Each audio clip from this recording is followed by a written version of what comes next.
This video is mainly sort of setting up what is a data union and how does it work. And in particular, I'm going to visualize on the whiteboard some of the ideas that Jaron Lanier outlined in a particular talk that I just listened to and was very inspired by. So I'm going to put the government up here because the government has a role in the story in a few minutes. We've got some sort of tech monopoly, and I think this is going to be true of Amazon, Facebook, Google, Twitter. All of these tech monopolies are going to have this sort of relationship where the people provide the company with data.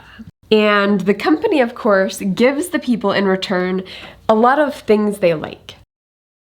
Content, curation of the content so that the content you receive is well matched to your interest and likes, and convenience. Now, of course, we as people provide the data, which is going to be the main source of power for us in these data unions. So we need to be thinking about how do the tech monopolies use that data in order to provide this kind of experience.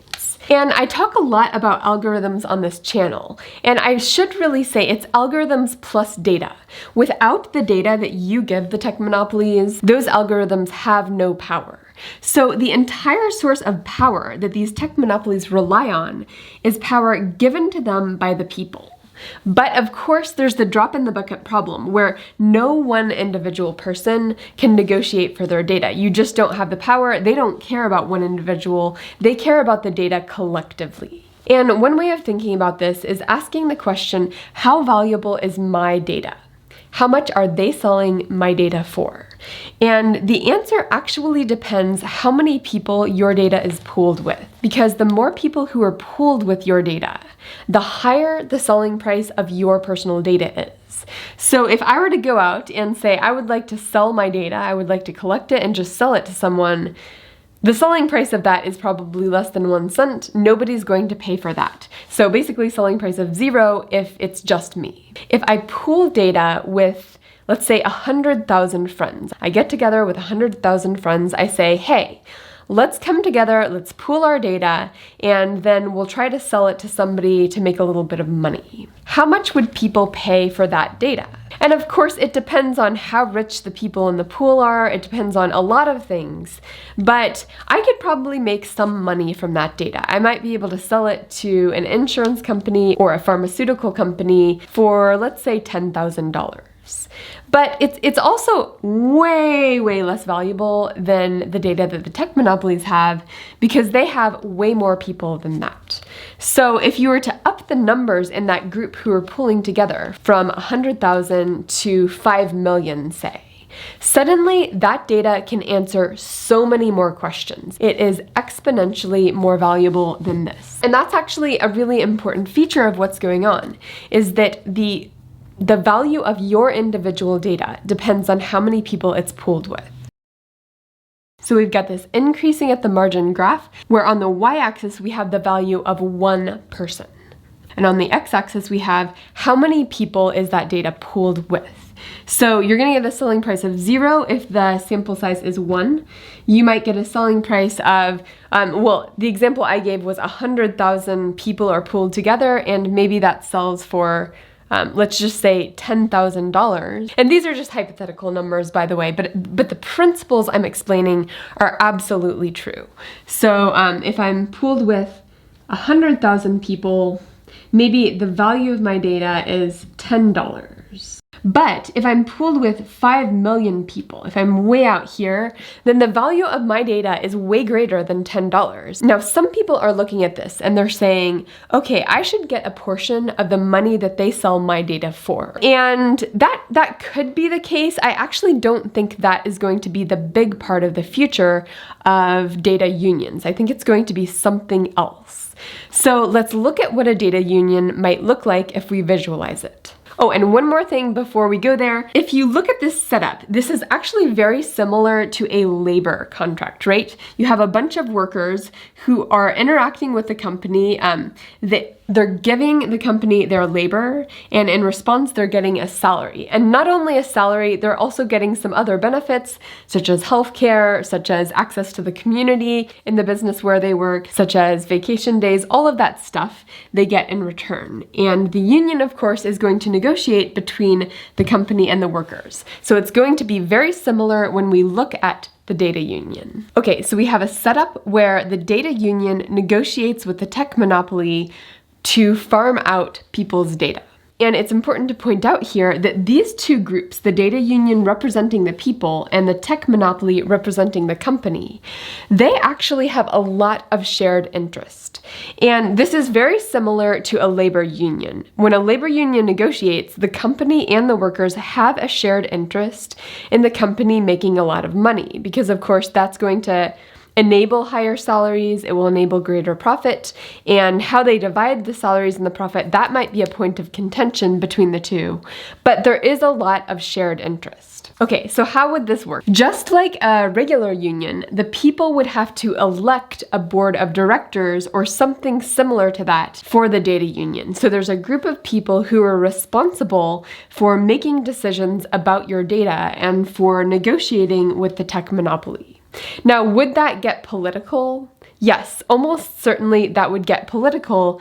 Unions got political, right? This is one of the reasons that people critique unions sometimes, is that they make decisions that are explicitly political and that upsets some of the people, etc., etc., etc. The system isn't perfect. There would be a lot of kinks to work through, but it does empower the people who give their data in the same way that labor unions empowered the workers. Okay, so we're imagining this board of directors, and they come to the negotiation table with this tech monopoly. So if we're imagining a bargaining table, we have to ask the question, what is the leverage between the two parties? And this party, the data union, they have most of the power, right? They have the data that's needed to make the algorithms work. Now, what does the tech monopoly have? They have the algorithms, they have the infrastructure, which might include servers and physical capital. It might include a team of computer programmers. It might include marketers. It's going to include everybody who's in the headquarters of any of these tech monopolies, that sort of infrastructure. And I should point out that this infrastructure is different than in the past. A lot of it is intellectual infrastructure, human capital, relationships that have been built, so relational infrastructure. There's a lot going on in terms of the power the tech monopoly has, but all of that stuff has no power without the data.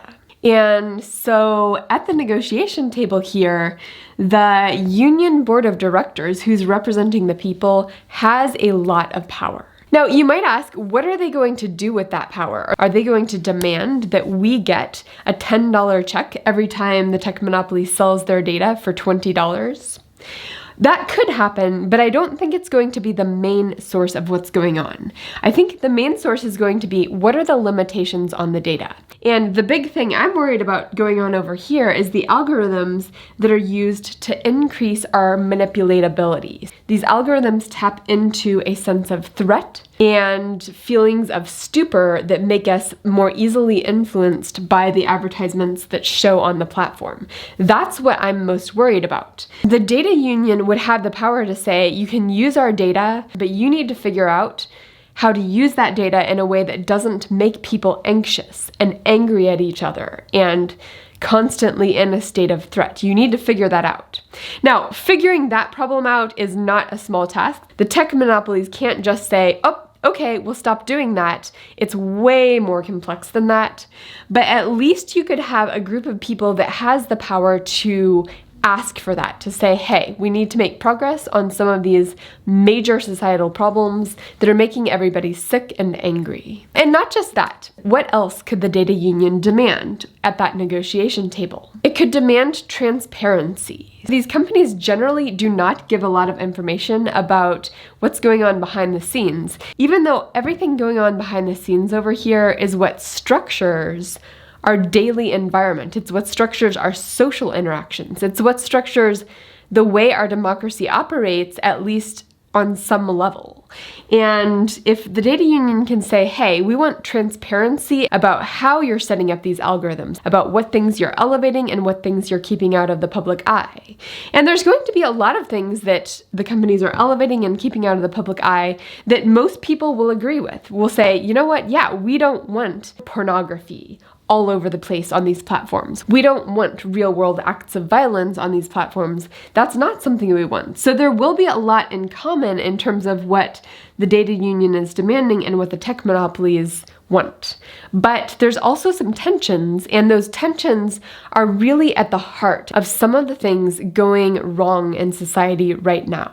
Using a data union like this to empower the people to have a say in our online environment, I think that is absolutely essential. So that is what a data union is, and that's what the video is about. I hope you have a general sense for how this works. But I just want to say a few more things from an economist perspective about what would hold us back from making this happen right now, and what are some of the risks or some of the downsides of this setup. All right, so what holds this back? Well, let's go back to the government and ask ourselves, what does the government need to do to make sure this happens? And of course, the first thing that might come to mind is the government needs to give us the rights to our data so that we can give that data to the data union. We need the government to say, you own your data. But what's the problem here? The problem here is right now, that's basically the case. These people own their data. The problem is they say, I don't care. I'll just sign up for the platform, hit I agree to whatever's going on with the data agreement, and I don't even read it. Nobody reads those agreements when you sign up for a new platform. So this law that gives us a right to our data, this isn't effective because of the convenience and the content and the curation that these tech monopolies offer with our data. We just don't care. We're so into this that we hit I agree without reading anything. And that's not necessarily irrational because of the drop in the bucket problem. Each of us basically has no power in the situation. We would need to pool together somehow to make that happen. So the problem as it stands is the government says, you own your data. People say, I don't care, and they sign up for the tech monopolies without reading anything. Somehow we need to get over here for this data union to happen. And that's an accurate description of the problem. I do have some thoughts on things that could solve this, but that's like a whole nother video. Now, another barrier and risk, actually this is a risk, like if we were somehow able to make this happen, what would be one of the problems with it? Well, one of the problems is the same problem that we have now in a lot of realms, which is that rich people's data matters a lot more than poor people's data when it comes to all this kind of power. You can sell rich people's data for higher prices, therefore that selling price gets reinvested in the company, so it's going to have higher quality products that are sort of aimed at the preferences of the rich. And so I don't think inequality is going to go away if we were going to move over to this. And that would have to be something that we would contend with, because you could have a situation where rich people pooled in one group, poor people pooled in another group, and the poor people's group had no power at the negotiation table because their data didn't matter. So that is a huge problem that would still exist if we had this model. But every new technology, every new system is going to have problems that you then need to address one by one, make them better one by one. And I think we have a better chance of negotiating for better wages for Amazon workers, of negotiating for things that we truly care about with a model like this than we do with a model like this. Data unions are, I think, the way of the future. I think they're an important part of empowering the people for the data we give. And I hope that more people start to think about what this vision might look like, because we need hope right now. And this is a form of hope that is within the power of the current population.